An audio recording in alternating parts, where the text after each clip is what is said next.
Wassalatu wassalamu ala Rasulillah wa ala alihi wa sahbihi wa man walah. Alhamdulillah, hari ini 30 Ramadan kita bersiaran secara langsung daripada di Facebook Amirah Kelantan, Dewan Muslimat PAS Kelantan, NGO Cakna Palestin dan NGO iAware. Kepada semua penonton, ayo kita jemput sahabat-sahabat kita yang lain untuk sama-sama mengikuti live kita pada hari ini. Yang akan membicarakan tentang topik bersama panel istimewa kita langsung dari Syria. Live kita hari ini bertajuk Misi Kemanusiaan ke Kamp Pelarian Syria di Syria dan Turki. Bersama saya hari ini saudari Nashwa Bakhtiar yang sedang dalam misi kemanusiaan di Syria. Untuk awal-awal ni boleh invite dulu kawan-kawan untuk sama-sama bersama dengan kita untuk kita dengar pengalaman dan orang kata berita semasa terkini daripada Syria, daripada saudara Bakhtiar. Okey, untuk awalnya saya nak mohon jasa baik daripada panel kita pada hari ini untuk memperkenalkan diri serba sedikit berkenaan biodata diri. Dipersilakan. A'udzubillahi minasyaitonirrajim. Bismillahirrahmanirrahim. Alhamdulillahirabbil alamin wassalatu wassalamu ala asyrafil anbiya'i wal mursalin wa ala alihi wa sahbihi ajmain.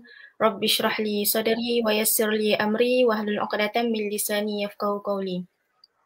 Terima kasih kepada sahabat baik saya sebenarnya. Sahabat daripada Ma'had Muhammadiyah Perempuan. Dan sehingga sekarang lah kami bersahabat baik. Alhamdulillah. Jadi nama saya Nashwa Muhammad Arif Bakhtiar. Berasal daripada Ketereh, Kelantan. Sekarang bergiat aktif sebagai Timbalan Esko PRO Amirah Negeri Kelantan. Dan juga sekarang bekerja di Pejabat Esko Kebajikan, Pembangunan Keluarga dan Wanita Negeri Kelantan. Dan sekarang sebagaimana yang sahabat saya bagi tahulah, sekarang saya berada dalam misi kemanusiaan ke kamp pelarian di Syria dan Turki dan alhamdulillah misi tersebut dah habis semalam, alhamdulillah. Dan insya-Allah lah akan pulang ke Malaysia insya-Allah dengan selamat. Insya-Allah. Insya-Allah. Okey, kita dah selesai untuk pengenalan diri daripada panel jemputan kita pada hari ini. Jadi tanpa melengahkan masa disebab kekangan masa, jadi kita terus kepada soalan. Sambil-sambil tu mana yang baru menonton, kawan-kawan untuk bersama dengan kita di live pada hari ini, sebagaimana di Facebook yang saya mention tadi. Okey. Kita terus kepada soalan yang pertama. Sebelum terlupa, kita lupa nak buka majlis dengan surah Al-Fatihah.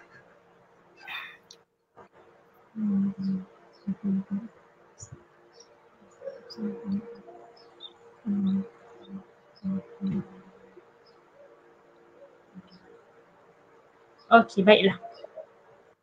Kita terus ke soalan yang pertama. Sebagai ialah kita tahu saudari Nashwa sekarang berada dalam misi kemanusiaan.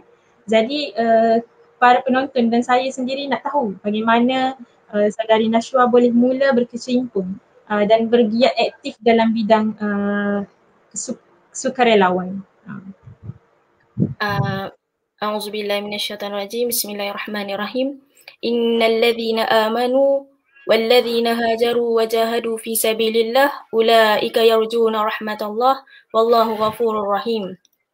Yang bermaksud sesungguhnya orang-orang yang beriman, orang-orang yang berhijrah dan berjihad di jalan Allah, mereka itu mengharapkan rahmat Allah dan Allah Maha Pengampun lagi Maha Penyayang. Sadaqallahul Azim, surah Al-Baqarah ayat 218. Alhamdulillah, saya berkecimpung dalam bidang sukarelawan ni semenjak di Ma'had lagi, bermula di tingkatan 2 bersama sahabat-sahabat seperjuangan dan sehingga pada tahun 2013 dan 2014 saya dilantik ke peringkat negeri dan bergiat aktif semenjak daripada itu sehingga ke peringkat universiti. Saya masih lagi aktif. Memang seorang yang sibuk lah kan. Alhamdulillah rezeki dan ditakdirkan juga untuk memegang jawatan-jawatan penting di peringkat universiti dan juga terpilih untuk menyertai program bersama international students pada tahun 2017. Dan semenjak itu saya juga memang bergiat aktif lah dalam program kebajikan. Sebenarnya program kebajikan ni dan sukarelawan ni adalah program bidang yang sebenarnya semua orang perasan atau tidak perasan kita semua terlibat sebenarnya. Tetapi atas nama persatuan ataupun tidak. Dan itu adalah pilihan masing-masing. Jadi begitulah saya bermula di sekolah menengah sehingga ke universiti dan sekarang juga terlibat dalam program sukarelawan. Dan sebagaimana maklumlah sekarang sebagai Timbalan Esko PRO Negeri Kelantan, Amirah Negeri Kelantan. Okey, baik. Ringkas dan padat sebenarnya nak katanya bidang sukarelawan ni perlu dipupuk daripada awal.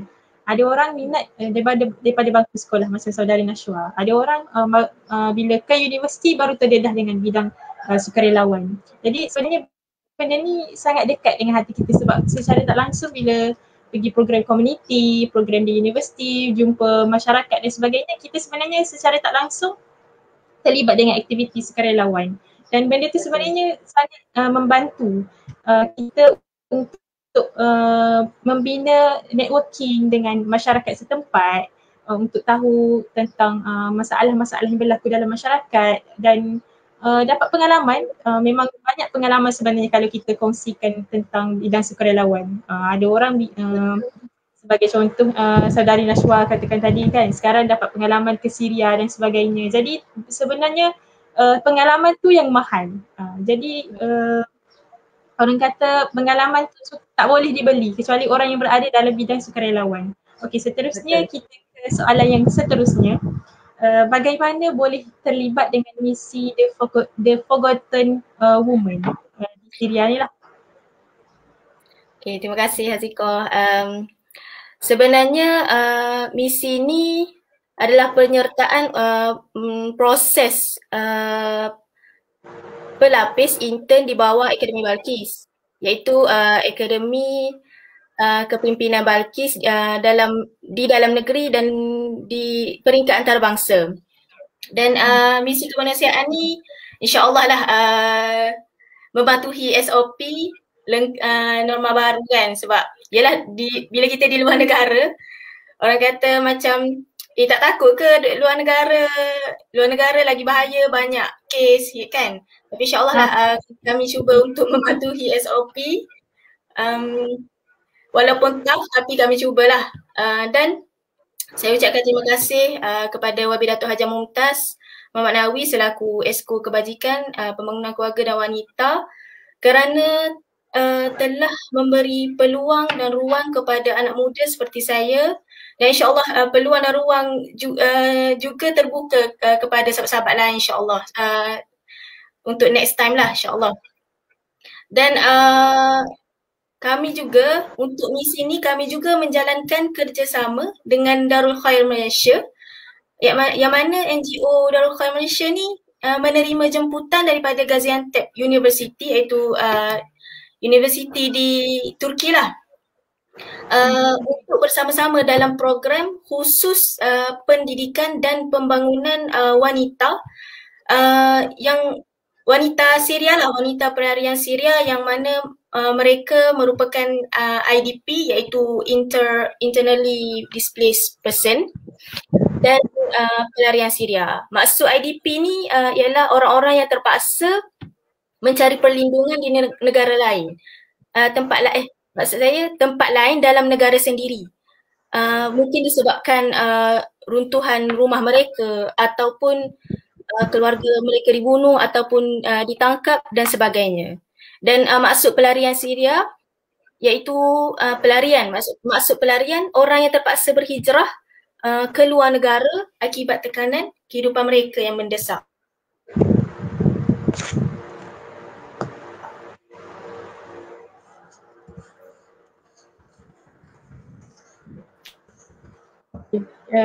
Jadi penglibatan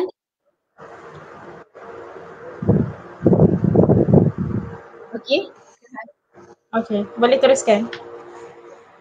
Jelas. Okey. Jadi dari sini kita melihat pentingnya entiti pembangunan keluarga dan wanita bergabung dan mewujudkan kerjasama yang bersepadu untuk mengangkat isu-isu berkaitan wanita di negara-negara yang bergolak, khususnya di Syria.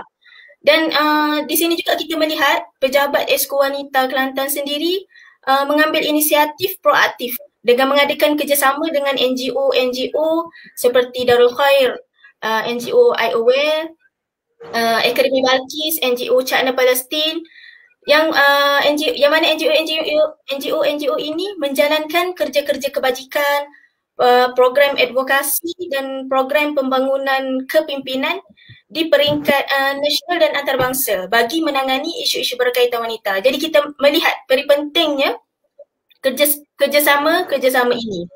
Dan alhamdulillah kali ini dengan kerjasama Gaziantep University, yang mana Gaziantep University ni dia mempunyai 4 cawangan kampus di Syria.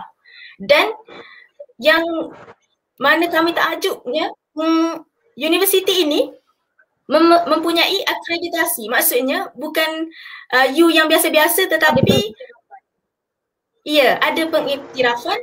Makna kata kita melihat pembangunan pendidikan anak-anak Syria ni terjamin dan masa depan mereka cerah, insya-Allah. Jadi melalui kerjasama ini kami dapat bercakap hati ke hati dengan ramai rakyat Syria, terutamanya wanita dan kanak-kanak.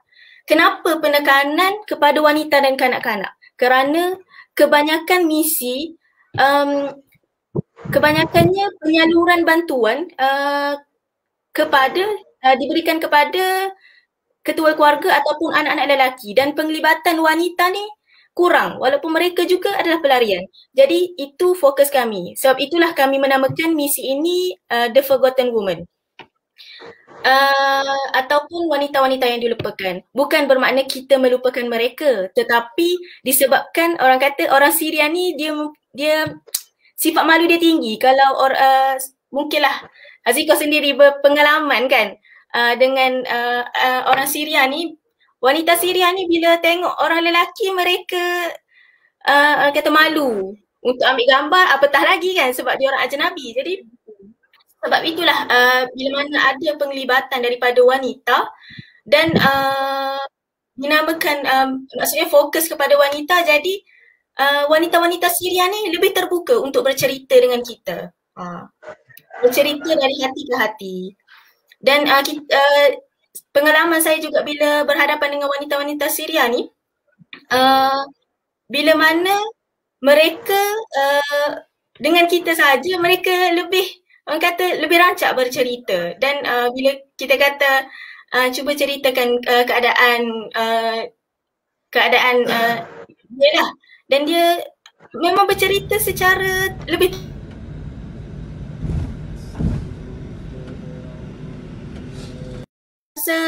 objektif tercapai, insya-Allah. Sedikit.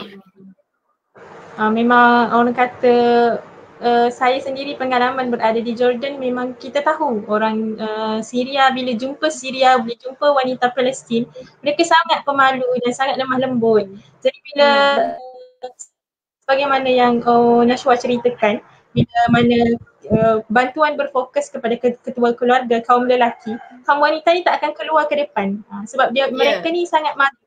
Mereka malu sangat menjaga maruah suami mereka dan ahli keluarga mereka yang lain. Jadi bila dibuat misi kemanusiaan The Forgotten Woman, jadi mereka lebih terbuka untuk berkongsi sebagaimana yang Wabek tahu dah.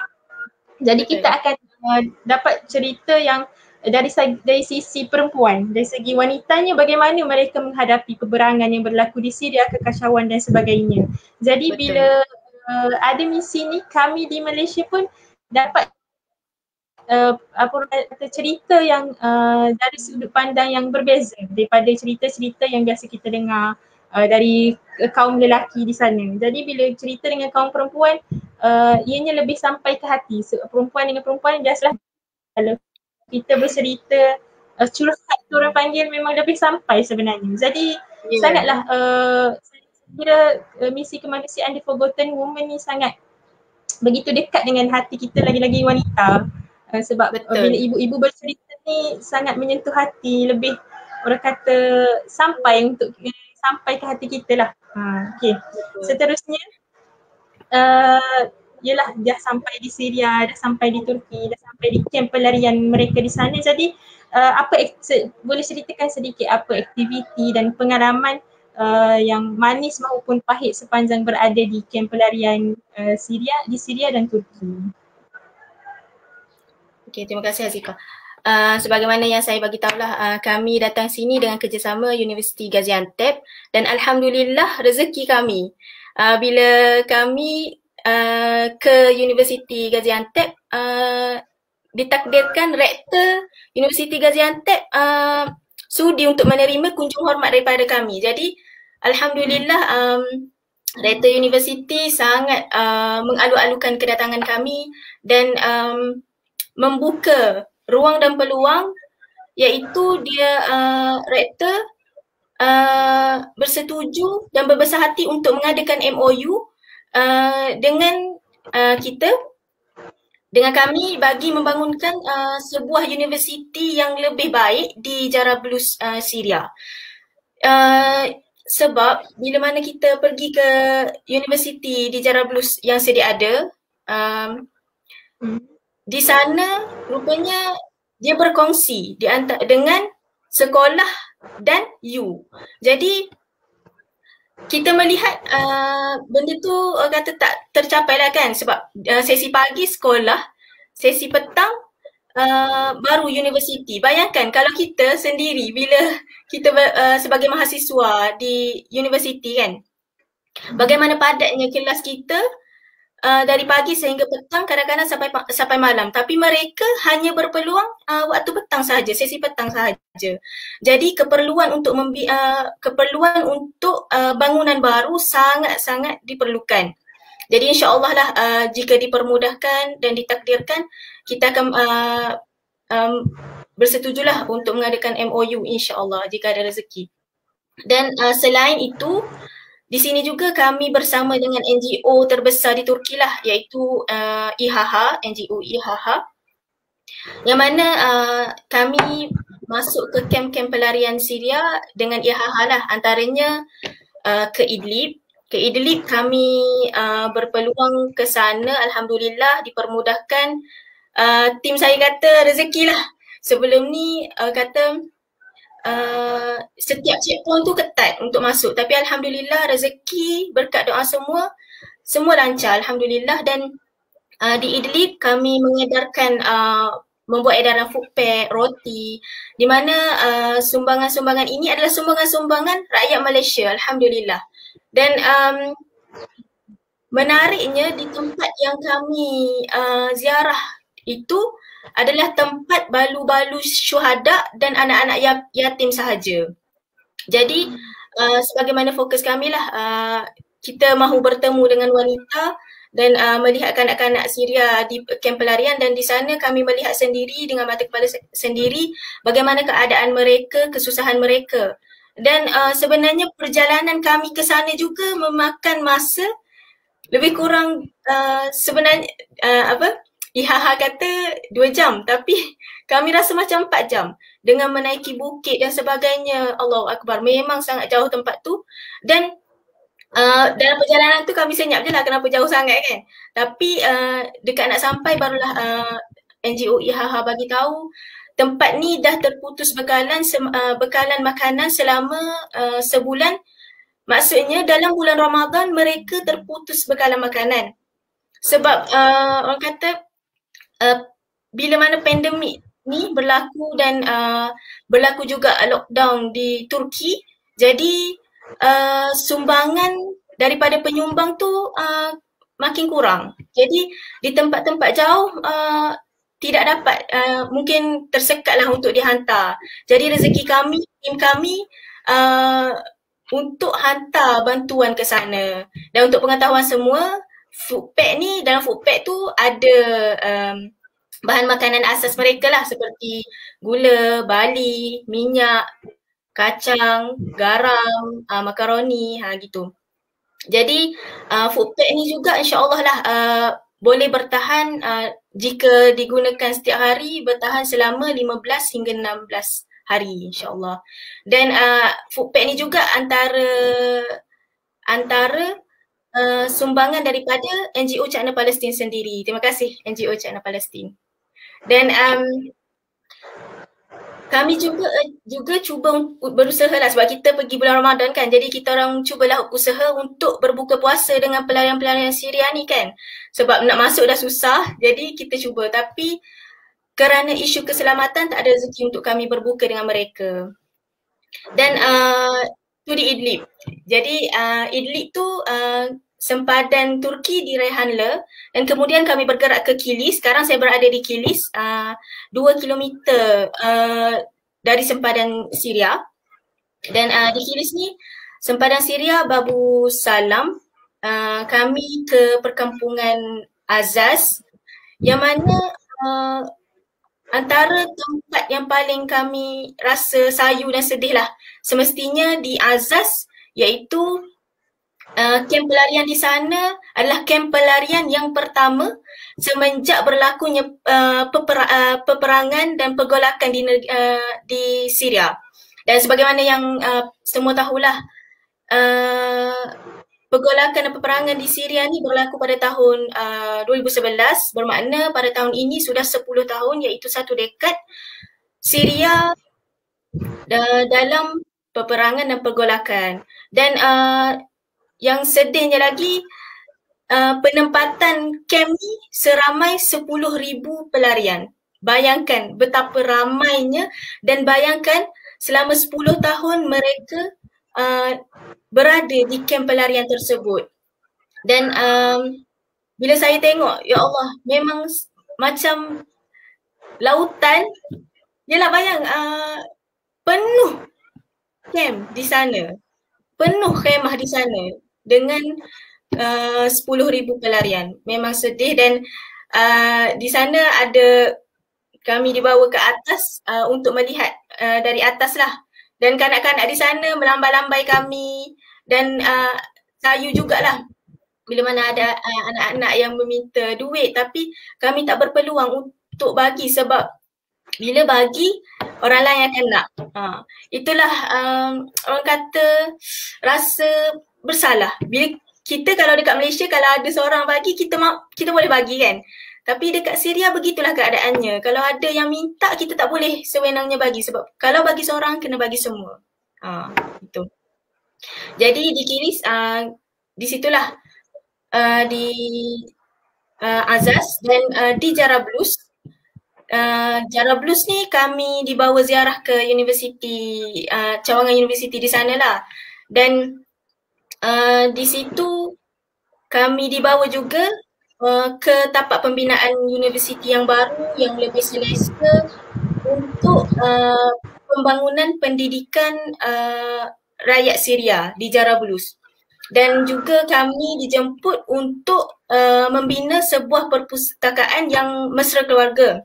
Kerana yalah bila mereka dalam pergolakan kan, jadi mereka kekurangan fasiliti dan percaya atau tidak percaya begitulah mereka tidak ada universiti, tidak ada perpustakaan. Sedangkan kita tahu perpustakaan sangat penting di sesebuah universiti kerana kita memerlukan buku-buku rujukan. Jadi itulah antara kekurangan yang agak besar, tetapi insya-Allah jika sumbangan daripada rakyat Malaysia mampu untuk menampung sebuah library, insya-Allah kita akan usahakan, insya-Allah.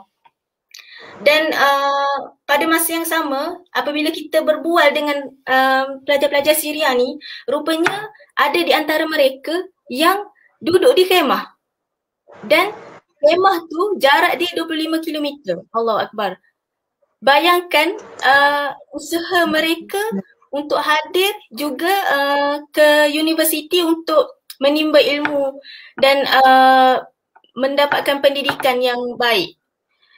Di khemah, kalau kita bayang dalam khemah tu tak ada tandas, tak ada bilik, tapi bagaimana mereka bersemangat untuk belajar. Tapi itulah kehebatan dan hamasah rakyat Syria dalam membangunkan diri mereka, jati diri mereka. Dan mereka juga ada di kalangan pelajar tu bapa kepada 5 orang anak dan umur dia dalam 35 tahun. Semangat dia untuk datang belajar tu kita pun rasa macam baru umur 20 lebih tapi dah malas sambung belajar. Tapi dia dengan ada anak, dengan duduk dalam khemah masih bersemangat untuk belajar.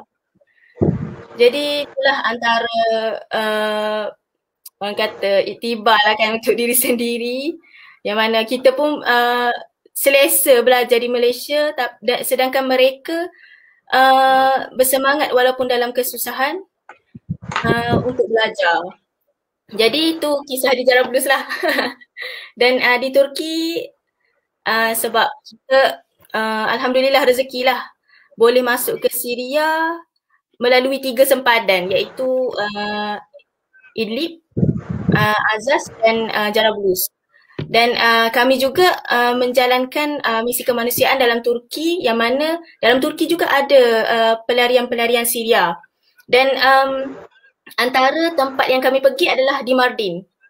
Haziko kenal tak Mardin? Mardin di Turki? Ya, Mardin Turki. Ya. Kalau kita tengok Mardin Turki ni, bentuk muka bumi dia berbukit-bukit. Kalau rumah tu macam gini Sebab orang Turki ni diorang tak potong maksudnya tak tarang bukit sampai rata lah. Dia tak tarang bukit sampai rata. Ya, betul. Di Turki begitu.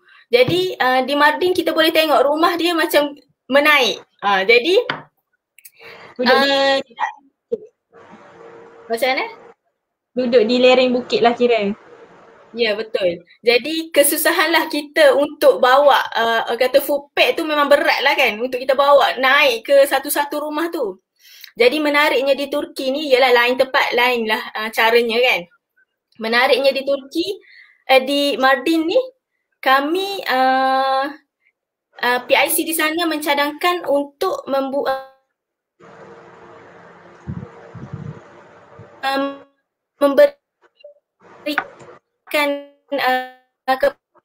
kepada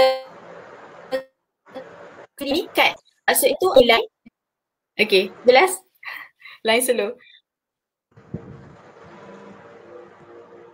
Okey ke Haziko?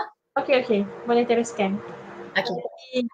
Di Mardin ni bantuan kami berbentuk kad dan kad tu ada nilai. Jadi kami berikan kad tu kepada setiap keluarga pelarian Syria dan mereka boleh membeli di satu kedai yang ditetapkan lah dengan kad tersebut.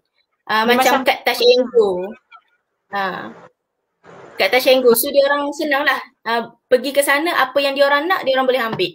Dan sebagaimana PIC di Mardin juga beritahulah, kita macam kupon, betul, macam kupon makanan gitulah kan. Jadi kita tak tahu sebenarnya keperluan sesebuah keluarga tu apa yang dia perlukan sebenarnya. Sebab mungkin bila mana kita nak bagi beras, mungkin mereka lebih prefer Bali sebab di sini pun makan Bali kan. Ataupun mungkin kalau kita bagi gula, mereka lebih perlukan garam. Jadi bila mana ada kad tu senanglah untuk mereka memilih keperluan yang mereka perlukan sebenarnya. Dan gitulah, di Mardin kan kawasan berbukit. Jadi kita orang turun naik dan bila balik je bilik tempat rehat, kita orang tengok live tracker, rupanya kita orang berjalan, maksudnya ibarat kita orang naik 42 tingkat. Allah Akbar.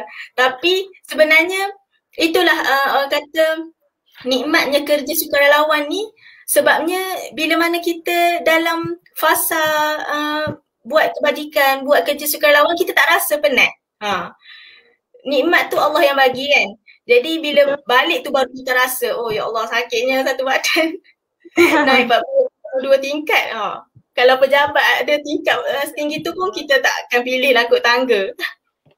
Ya, betul. Kalau ada eskalator, naik eskalator lagi. Betul.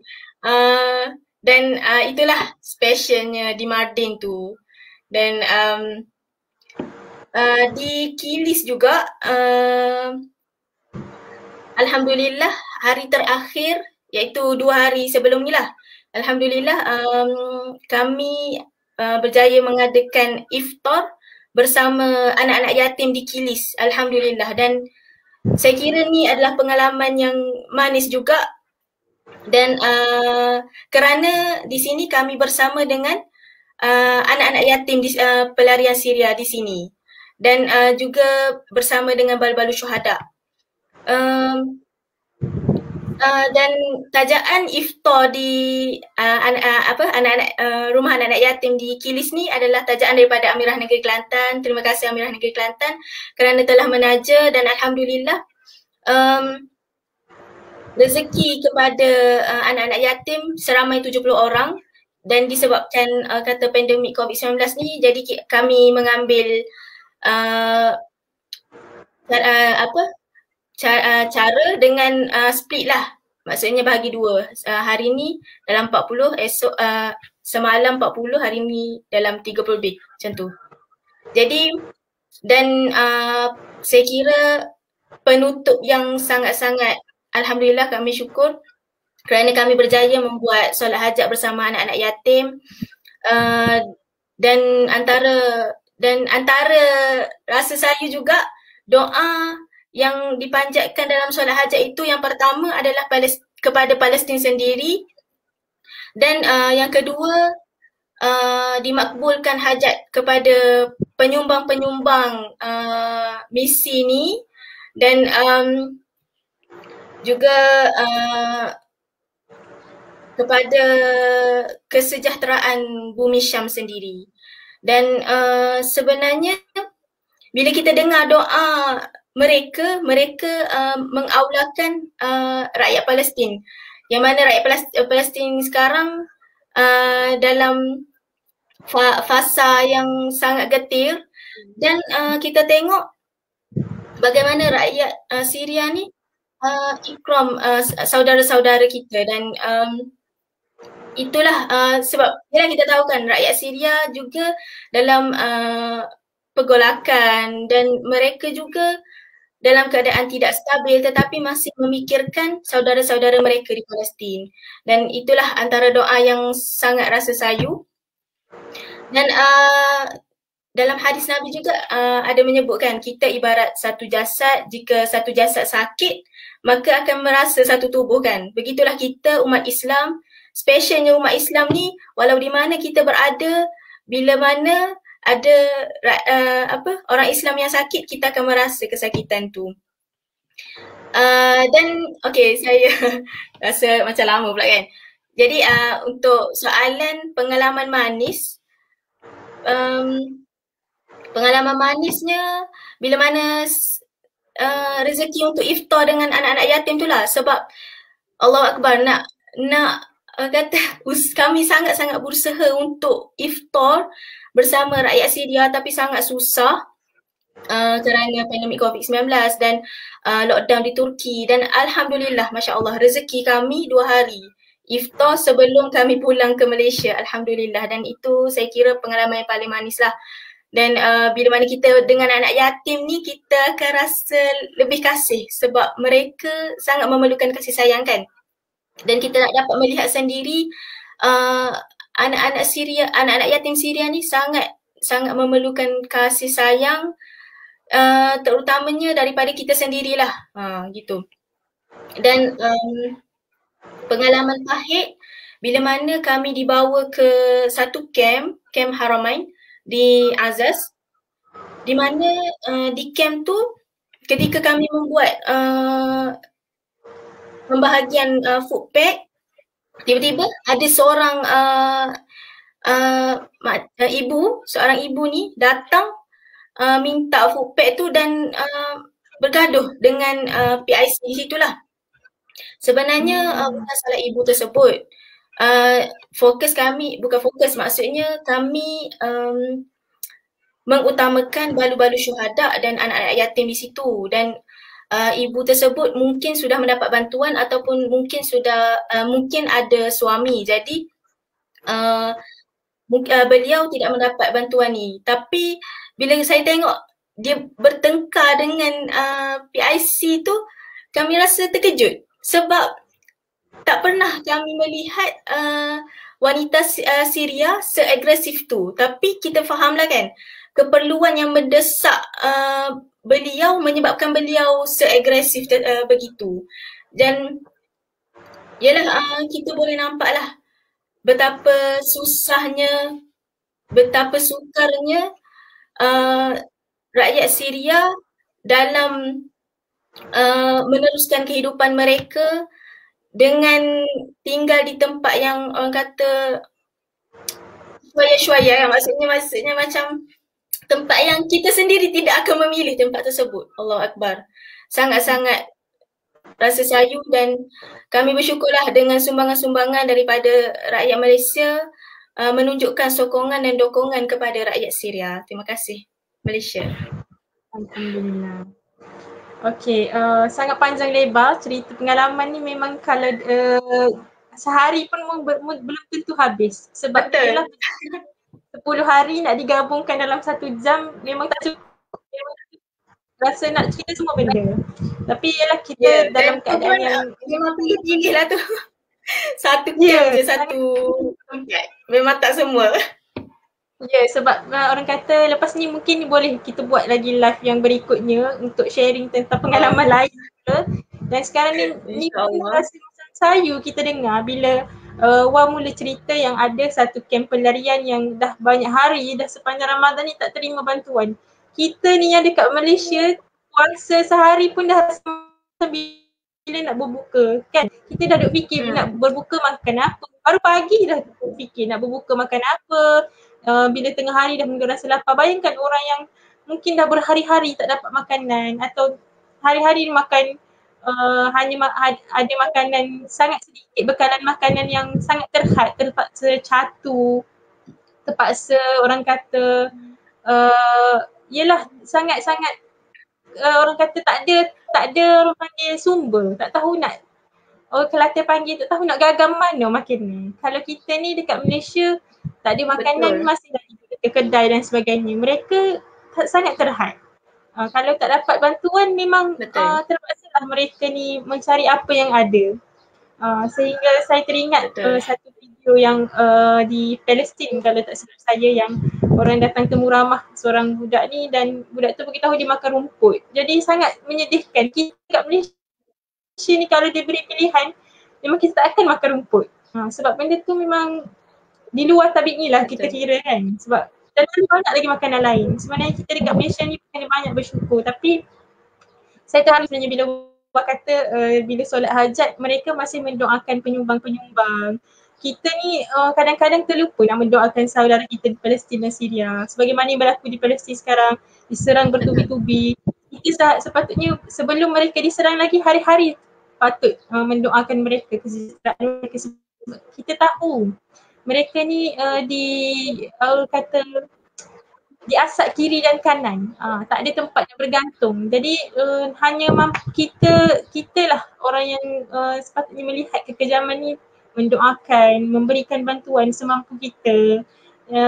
Bukan hanya bila berlakunya pergolakan atau peperangan baru kita nak keluar dari gua dan mula menyuarakan kemarahan. Sepatutnya sebelum pergolakan tu bermula pun kita sendiri dah kena mula untuk bagi kesedaran, membaca sejarah-sejarah Syria dan Palestin.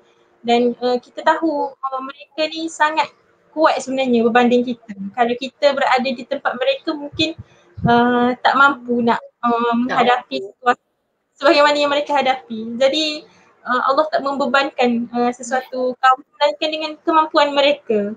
Jadi Betul. sebenarnya besar pahala mereka, besar pahala sabar. Apatah lagi kalau sampai menjadi syuhada, menegakkan agama Allah di negara tercinta, memperjuangkan negara tercinta daripada dirampas oleh penjajah dan sebagainya. Saya kira benda tu cukup touching lah kan hujung-hujung Ramadan ni bila tengok keadaan di Palestin dengan cerita war pelarian Syria. Kita dah kena sangat-sangat banyak syukur dan kena banyak berterima kasih Allah tidak menguji kita sebagaimana mereka, dan di samping tu kita turut mendoakan kesejahteraan buat mereka agar dijauhkan daripada bala bencana dan cepat-cepat mencapai kebebasan dan kesejahteraan insya-Allah. Okey. Tapi sebenarnya Azikah, benda tu adalah memang betul ujian untuk mereka, tapi sebenarnya ujian untuk diri kita juga.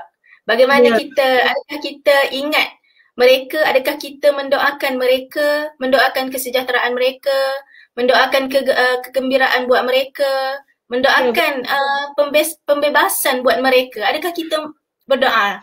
Itulah ujian kepada diri kita selain kita memberi sumbangan berbentuk wang dan sebagainya. Itulah ujian kita sebenarnya. Mereka ni kadang-kadang kalau musim peperangan macam Palestin ni nak tidur tak lena, nak makan tak lalu. Sedangkan kita ni hanya mampu melihat daripada jauh. Tak rasa lagi pun dah rasa macam tak sanggup nak menghadapi benda tu.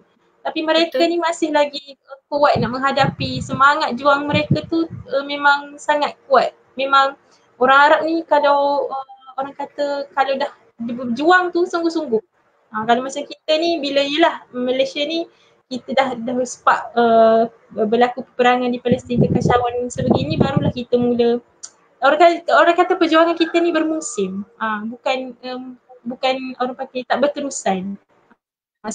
Seharusnya dah kena doakan secara berterusan, bagi support secara berterusan dan sebagainya. Okey, disebabkan kekangan masa, saya gabungkan tadi dah cerita tentang pengalaman, jadi sekarang kita nak tahu bagaimana keadaan terutamanya wanita dan anak-anak di kem pelarian di Syria dan Turki. Adakah mereka ni terjaga kebajikannya dan bagaimana kita nak bantu mereka, ialah anak-anak dan wanita di Syria. Dipersilakan. Saya ringkaskan sebagaimana kita tahu dan sebagaimana yang saya sebutkan, kehidupan mereka sangat menyedihkan, dan bayangkan 10 tahun mereka menghadapi masalah tersebut, dan kami juga diberi pencerahan lah daripada pensyarah Gaziantep, dan dia juga adalah rakyat Syria, yang mana 5 tahun pertama mereka ni didoktrin dan dikurung sehingga menyebabkan mereka ni amat takut dengan dunia luar. Dan kalau kita tengok anak-anak Syria sendiri, mereka apabila melihat orang-orang luar datang, ada sebahagian yang orang kata ceria datang kepada kami. Sebelum turun van lagi mereka dah berkumpul dah, excited berjumpa dengan orang luar. Tapi ada certain daripada mereka yang mana trauma mereka masih lagi tidak habis. Kita boleh melihat dengan mata mereka, dalam mata mereka, bagaimana ketakutan mereka kerana trauma yang sangat besar dalam diri mereka. Dan kalau kita tengoklah keperluan, maksudnya keadaan pelarian Syria ni, yang pertama sekali isu peluang pekerjaan lah ataupun survival. Kebanyakan pelarian wanita yang kami jumpa lah, kebanyakan mereka tidak bekerja. Bayangkan balu syuhada terpaksa menanggung anak yang ramai tapi tiada peluang pekerjaan. Nak di musim pandemik COVID lah, kalau saya cerita di Turki. Di Turki mereka dah lah tak duduk di negara sendiri kan. Susah untuk mendapat pekerjaan, dan saya kira sangat sukarlah untuk menggambarkan bagaimana tidak ada pekerjaan dan bagaimana untuk menanggung anak-anak mereka. Dan sebenarnya NGO IHH juga ada menyediakan peluang pekerjaan. Tetapi bila mana kami juga terkejut bila mana IHH ada menyebut disebabkan pandemik ni ada penyumbang yang tidak dapat meneruskan sumbangan. Antaranya bakery.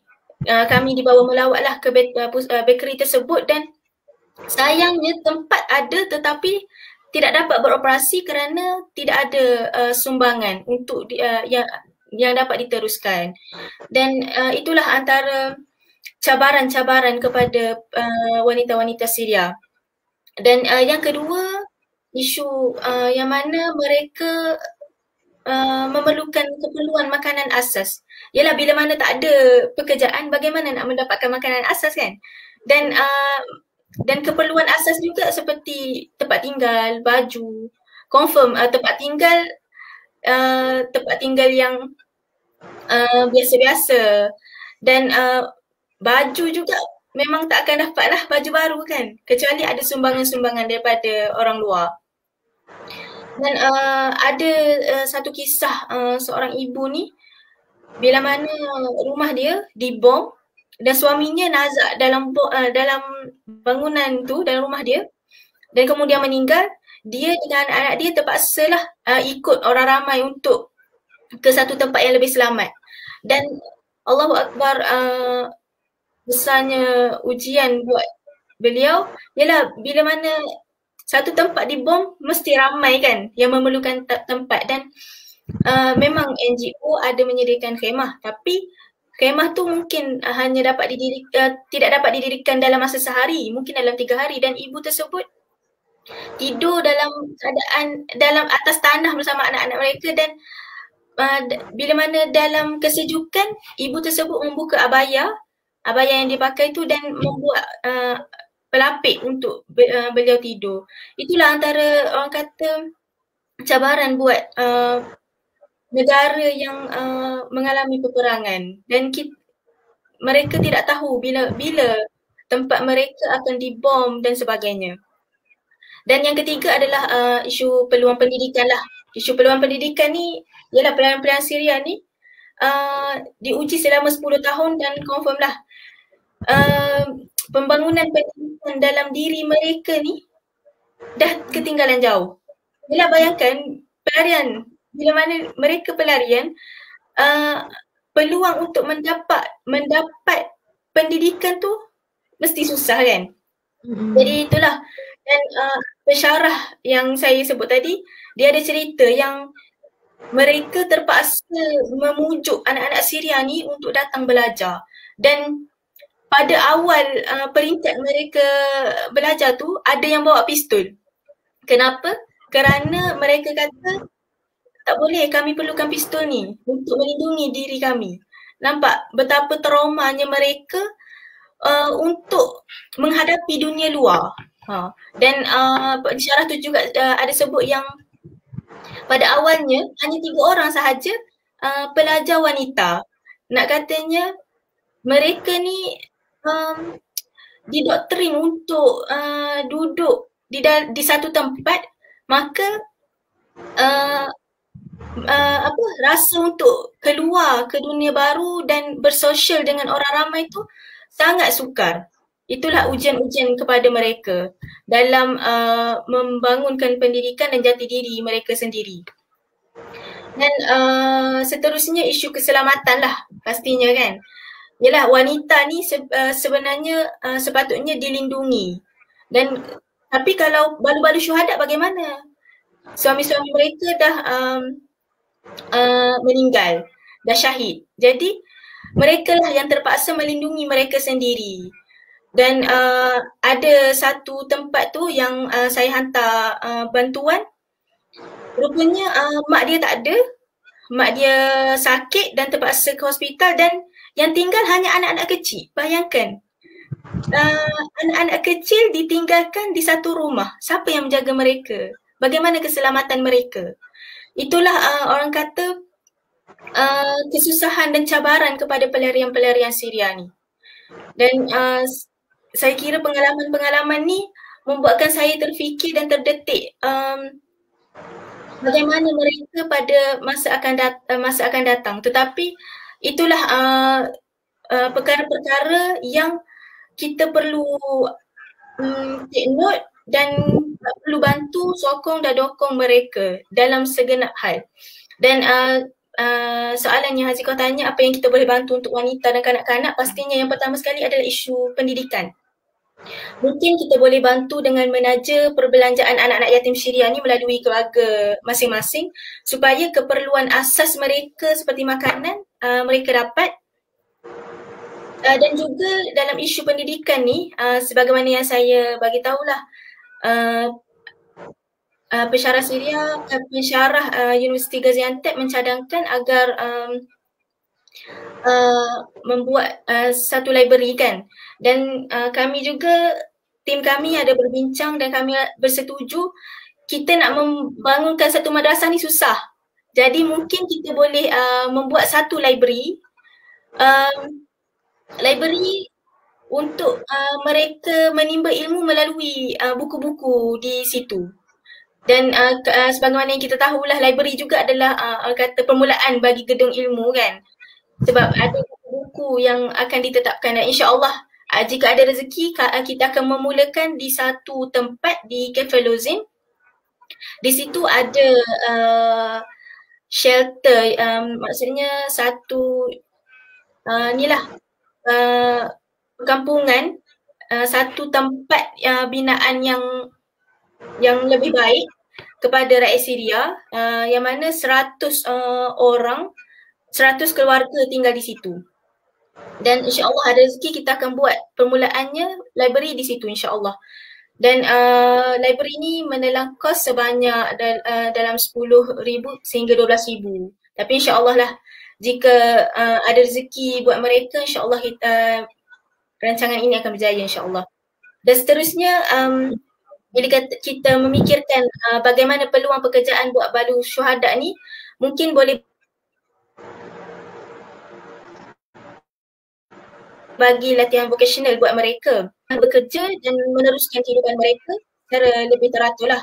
Dan sebenarnya kami dimaklumkan ada NGO yang berikan mereka mesin jahit, lembu untuk diternak dan mereka juga diberikan bantuan keuangan perniagaan. Dan mungkin juga kita boleh bantu dari segi wakaf bina shelter, sebab bila ada rumah mereka tak perlu dah survive. Sebab kemah ni sebenarnya hanya bertahan selama 6 bulan je.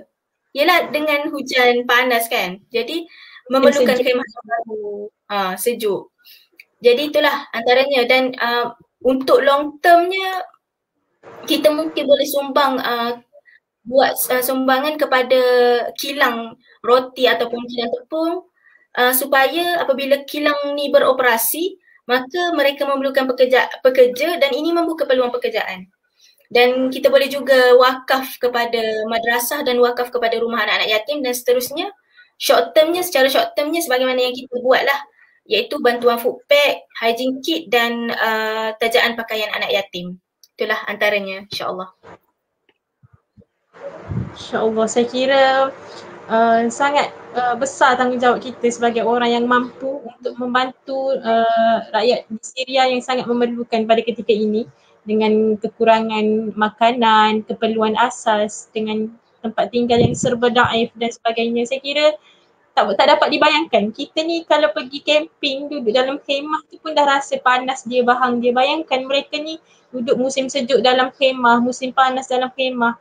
Ada 4 musim tu semua di dalam khemah. Dan keadaan musim sejuk bagi saya sangat terujilah mereka sebab bayangkan duduk dalam khemah je dengan angin yang kuat, dengan salji yang tebal dan sebagainya. Memang kalau kita tak sanggup lah nak duduk kan. Okey, saya kira penerangan daripada saudari Nashwa tadi sangat jelas lah. Dia dah sebutkan bantuan-bantuan yang boleh kita salurkan untuk kepada pelarian-pelarian, antaranya bantuan untuk pendidikan. Sebab kalau bagi saya pendidikan ni antara yang terpenting lah. Sebab untuk educate mereka supaya satu hari nanti mereka tahu kenapa mereka perlu, anak-anak ni tahu kenapa mereka perlu berjuang perlu membebaskan negara mereka daripada cengkaman rejim-rejim yang jahat ni, dan Betul. mereka memerlukan ilmu untuk melakukan orang kata untuk menegakkan kembali kebenaran dan mengembalikan kebebasan di bumi Syria dan Palestin. Okey. Saya tak nak dah cakap panjang sebab kita pun dah sangat limit masa. Saya terus kepada kesimpulan lah. Boleh Saudari Nashwa simpulkan sedikit sepanjang misi kemanusiaan tu apa yang boleh disimpulkan ataupun sepanjang dia bercerita tadi apa yang boleh disimpulkan. Dipersilakan. Ya, terima kasih Aziko. Kesimpulannya dalam misi ni adalah misi pertama, saya kira misi yang besar lah dalam tempoh 14 hari. Orang kata tempoh yang agak panjang walaupun mungkin ada orang lain yang mungkin panjang lagi. Oh, Kak Noh, selamat Hari Raya, tak raya lagi lah Kak Noh. Okay, dan melalui misi ni antaranya saya dapat iaitu yang pertama, cara bantuan tu disalurkan.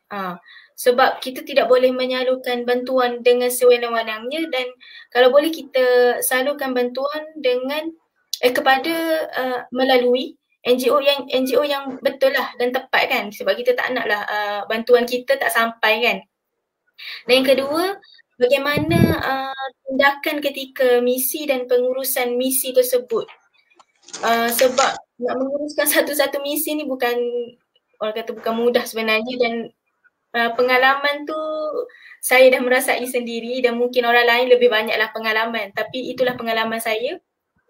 Dan yang ketiga, bagaimana kesediaan kita jika negara kita juga mungkin berhadapan dengan ujian yang mungkin sebegini, na'udzubillah min zalik, tapi kita perlu bersedia dengan perkara-perkara tersebut.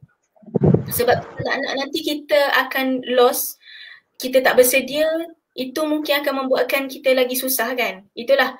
Dan seterusnya, bila mana kita membuat kunjung hormat, membuat perbincangan, menziarahi kem-kem pelarian dan kita menerima beberapa cadangan iaitu untuk membangunkan pendidikan, menjaga, mengutamakan kebersihan dan kebajikan wanita dan juga keperluan kita untuk memenuhi keperluanlah anak-anak Syria iaitu pakaian. Dan juga penekananlah bahawa sebenarnya di samping bantuan keuangan ataupun sumbangan-sumbangan lain, yalah memang bantuan keuangan sangat diperlukan. Namun doa juga perlu diutamakan sebagaimana sekarang Palestin sedang berhadapan dengan ujian yang peperangan kan. Dan kita perlu salurkan doa tersebut. Mungkin kita tidak mampu untuk memberi duit dan sebagainya. Kita jangan rasa rendah diri. Sebab kata doa tu silahul mu'minin kan. Dan doa ni adalah kata yang paling tinggi lah. Sebab bila kita doa kepada saudara-saudara kita, mungkin doa kita sampai kan. Dan dengan berkat Ramadan juga, begitulah antaranya. Dan sebenarnya isu umat Islam ini, isu Syria, isu Palestin, isu Uyghur, isu Rohingya, isu-isu saudara-saudara kita ni adalah isu umat, isu kita. Mungkin kita rasa selesa di Malaysia, tetapi kita adalah umat Islam, jadi isu-isu mereka adalah isu kita. Dan isu ini perlu terus dihidupkan dan perlu dipanjangkan selagi peperangan belum tamat. Kita tidak boleh berhenti bila mana benda tersebar barulah kita merasa. Tetapi sebenarnya, ialah kita tengok Palestin sendiri, sebenarnya peperangan di Palestin sebenarnya berterusan. Dan kita perlu sedar benda ni dan kita perlu ambil peranan setiap hari. Antaranya dengan berdoa lah. Dan untuk akhirnya, sekali lagi saya ucapkan terima kasih kepada Wabi Datuk Haji Mumtaz Muhammad Nawawi kerana telah memberikan ruang dan peluang kepada saya dan saya kira ialah misi ni sangat besar, tapi alhamdulillah Allah memudahkan Dan juga saya sekali lagi berterima kasihlah kepada para penyumbang dan NGO-NGO yang bekerjasama dalam melancarkan urusan misi kemanusiaan ni. Terima kasih kepada semua dan semoga Allah menerima jariah kita di bulan Ramadan ini dan semoga kehidupan kita sentiasa diberkati dan dirahmati. Semoga Allah menerima puasa kita di bulan Ramadan ini dan menerima segala amal ibadah kita. Dan saya mohon doa lah semoga tim kami selamat sampai ke Malaysia dengan dalam keadaan sihat dan sejahtera lah, insyaAllah. Siru ala barakatillah.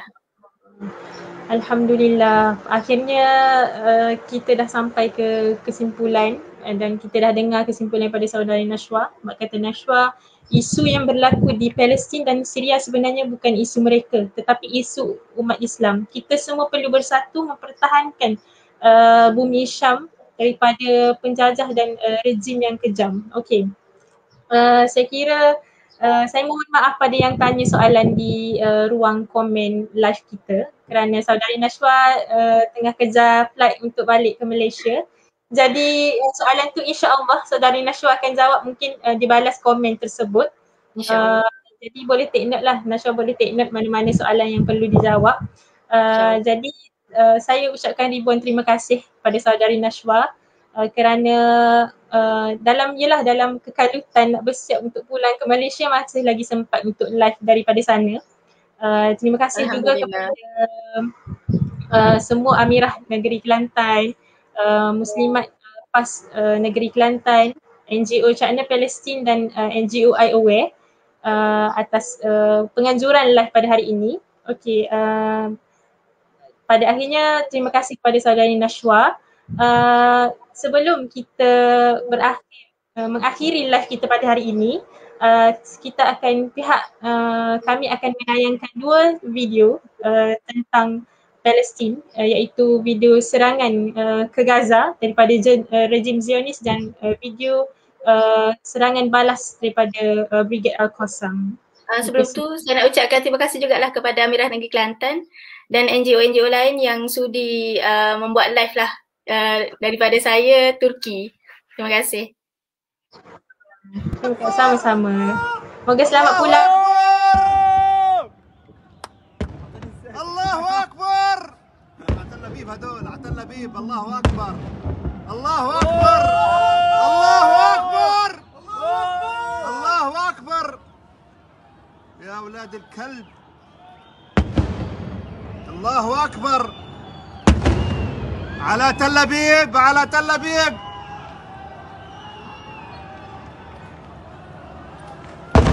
لهالقيت الرشقات لهالقيت الله أكبر الله أكبر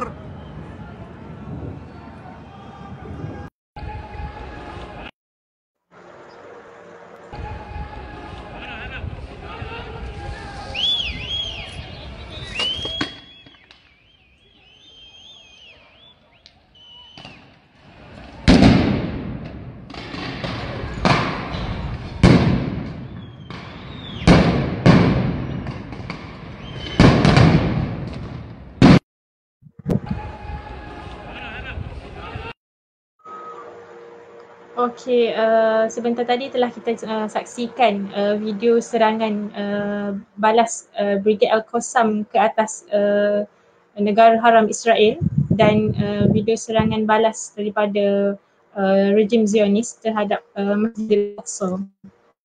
Jadi ayuh kita umat Islam sama-sama mengambil peluang untuk membantu Al-Aqsa dengan menyumbang ke akaun Cakna Palestin sebagaimana poster yang tertera. Sama-sama kita menyumbang untuk rakyat Palestin yang kini sedang dihujani dengan peluru-peluru daripada rejim Zionis yang tidak bertanggungjawab di penghujung Ramadan, sehingga semalam kita menyaksikan seramai 24 orang telah syahid, rakyat Palestin telah syahid kerana mempertahankan bumi mereka. Dan hari ini pagi tadi saya sempat tengok berita tentang Palestin. Rejim Zionis melancarkan serangan balas kepada Gaza dan menyebabkan seramai 32 orang syahid. kerana kemarahan mereka selepas tentera Brigade Al-Qassam lancarkan 130 roket ke negara haram Israel dan antaranya ada yang menghentam Tel Aviv. Jadi hulurkan sumbangan anda untuk kita meringankan beban saudara kita di Palestin dan sebagai tanda solidariti kita kepada saudara kita di sana. Dan ayo kita sama-sama panjatkan doa di penghujung Ramadan ini dengan memperbanyakkan doa solat hajat dan kunut nazilah untuk saudara kita di sana. Moga-moga kemenangan berpihak kepada tentera Brigade Al-Qassam dan rakyat Palestin. Kerana isu Palestin ni sangat dekat dengan hati kita, rakyat Malaysia terutamanya. Jadi janganlah kita menutup sebelah mata, teruskan usaha kita untuk orang kata mempertahankan Masjidil Aqsa semampu kita. Mungkin jauh untuk kita ke sana, jadi mungkin dengan wang ringgit dan doa sangat berharga buat mereka di sana. Yang sekarang ini situasi di sana sangat genting. Kita di sini diuji dengan PKP, mereka di sana diuji dengan orang panggil bom yang tidak berhenti, yang terus yang masih berterusan sehingga ke hari ini. Jadi jangan lupa panjatkan doa dan bagi yang nak menyumbang boleh menyumbang ke akaun Cakna Palestin sebagaimana yang tertera pada kat skrin live di Facebook kita pada hari ini. Jadi untuk terakhirnya daripada saya, terima kasih diucapkan kepada semua yang menjayakan live kita pada hari ini, iaitu Amirah Kelantan, Dewan Muslimat PAS Negeri Kelantan, NGO Cakna Palestin dan NGO iAware. Terima kasih kepada saudara Nashwa tadi atas perkongsian yang sangat bermanfaat. Semoga para penonton semua memperoleh ilmu dan maklumat berkenaan saudara kita di Syria dan di Turki. Dan marilah sama-sama kita menyemarakkan penghujung Ramadan kita dengan memperbanyakkan amal ibadah. Sekian sahaja daripada saya, Azika Fasihah binti Hamzah. Semoga bertemu di lain masa insya-Allah. Assalamualaikum warahmatullahi wabarakatuh.